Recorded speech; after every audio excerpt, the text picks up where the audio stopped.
Good morning. I said Great to Kelly. be here. It's Kaley. Kaley, I'll get it. I'll get it. Long A. I know. So let's talk about this for a minute of strengthening your marriage, strengthening your relationships. And you say 80-80. What happened to the old 50-50? Yeah, well, it's a really great question. When we first got married, we tried to make this 50-50 model of marriage work for about a decade or so, and it turned out to be a disaster for us. It almost destroyed our marriage, in fact. And the reason it wasn't working is this mindset of constant scorekeeping leads to all sorts of resentment and conflict, and it turns out, based on all the psychology, we're actually pretty much deluded about what is or isn't fair. We overestimate what we do and underestimate what our partner does. I get that, but you went through all that, and you were, I would assume, fighting among yourselves until you, sat down one day and said, we got to figure this out, it's not working? You know, your story is pretty close. So we were actually out hiking one day, which is one of our favorite things to do, and we were having an argument. This sounds so ridiculous to say out loud, but it's true, about who should greet our daughter when she got off the bus as a first grader. And according to me, I thought Nate should do it. And according to Nate, he thought I should do it. And we recognized that in trying to make everything fair, we had actually started to really undermine how much we loved and cared for each other. And that's when we came upon this shift to 80-80 instead. Yeah, it's really interesting because it is the small, silly arguments that really undermine a relationship. And, I mean, you are remarkable because so many people would say, that's it, I'm out of here. You know, the grass is greener somewhere else. It's got to be because I can't live like this any longer. And yet you decided to work on it. Pretty remarkable. Yeah, we did. And, you know, for us, we were really interested in this both as a project to improve our marriage, but there was also a deeper question here, which feels like the question of our generation, which is how can you be equals and in love? Because we live at a time where most people entering marriage, they agree with this idea that we should be equals, but then the question becomes, how do you create conditions of equality in marriage without totally destroying intimacy and connection and all the reasons we get married in the first place? Yeah. Well, then why doesn't that fairness work? I mean, at 50-50, or you do this, but you said you began keeping score, and that doesn't work. So why isn't it working? Yeah, the reason it doesn't work is because we're actually not counting very well. And what I mean by that is I am intimately familiar with every dish I wash, every basket of laundry that I fold, but it gets a little fuzzy when it comes to the things that Nate is doing. And because of that, I am tempted to overestimate all the things that I do, underestimate all the things that he does. And so it's not even close to apples. And in that paradigm, what happens is I always feel slighted. And so the resentment builds and builds, which is where we say the very first thing you need to do is change your mindset, change the glasses that you're wearing. Interesting. You know, you are echoing, I think, everyone's feeling on marriage, on relationships that way, that everyone kind of feels that way. You're keeping score. I do so much. And tell me, and one of the arguments would be, well, what do you do? What did you do today? So how do you then take me to the 80-80 then? So, Kaley, how do you present yourself as I'm doing 80%, so to speak?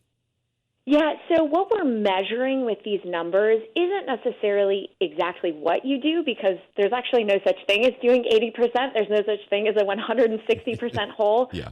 What we're measuring is the spirit of contribution.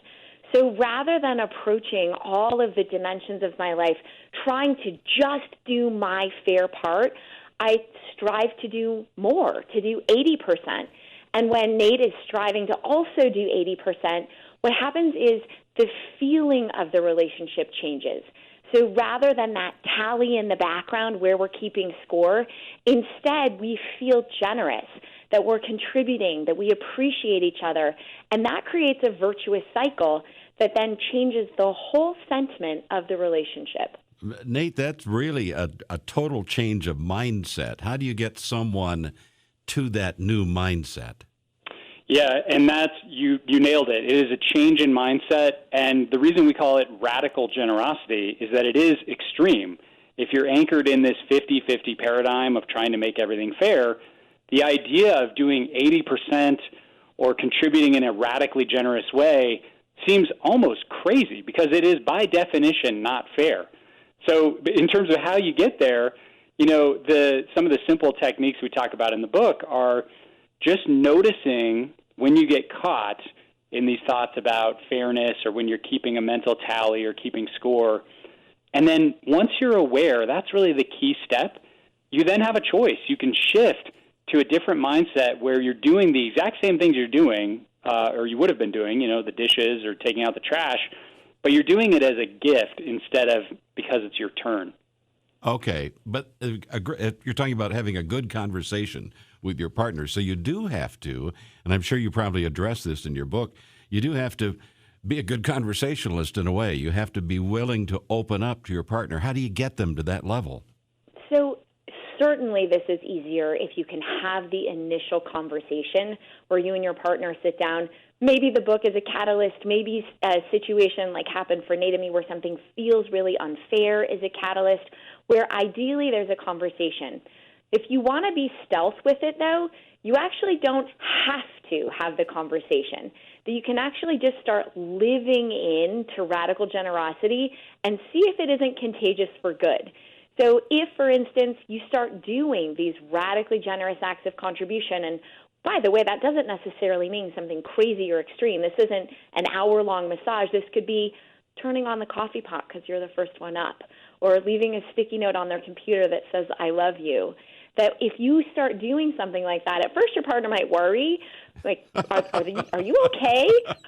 But most often, it actually starts to generate a shift where they're more open to a conversation. Interesting. Did you, when you were beginning this, did you look at Nate and say, who are you and what have you done with Nate? Has there been aliens in the backyard that I wasn't keeping track of? I'll tell you what, it was so delightful that I wouldn't have complained anyway. You talk about sharing relationships, or not relationships, success, to share each other's success in all areas of life. Can you address that, talk about that?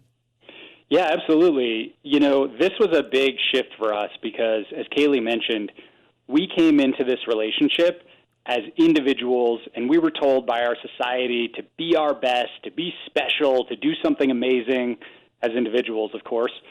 And so when we got into marriage, that created all sorts of conflict and drama for us. And we realized that there was a simple shift in the paradigm from asking, what's best for me when it came to big decisions in our life, to asking, what's best for us? And so it was this shift from individual to shared success that really allowed us to align our values and our priorities, our boundaries, even the roles that we did around the house. So for us, that was a huge deal. And as you said, it's a big part of what we talk about in the book. Yeah, the 80-80 marriage, a new model for a happier, stronger relationship. What about helping your partner feel more appreciated? I mean, that's huge in a relationship as well. So what ideas would you be offering people to help your partner feel more supported? I love this question. I think this is about catching them doing all the small things that often go unnoticed and really appreciating them or expressing your gratitude for those. So, again, this is something like, wow, I noticed that you've unloaded the dishwasher several days in a row, or you were so patient with our child when they were trying to log into school this morning. And by wearing glasses where you're looking to catch your partner doing something good, it's remarkable. You start to find reasons to appreciate them. And as you do, it creates even more connection, and that sentiment of gratitude and appreciation becomes contagious. That's really good. Tune in to your partner, you're really saying. Be aware. Yes. As you said, yes. Wear those glasses. Be more aware. The book is called 80-80 Marriage, a new model for a happier, stronger relationship. Can't wait to read it. Nate and Kaley Kemp. I'll say Kelly for the rest of my life. I'm sorry. Kaley. Nate and Kaley, thank you so much. It was a real pleasure. Such a delight. Thanks, Andy.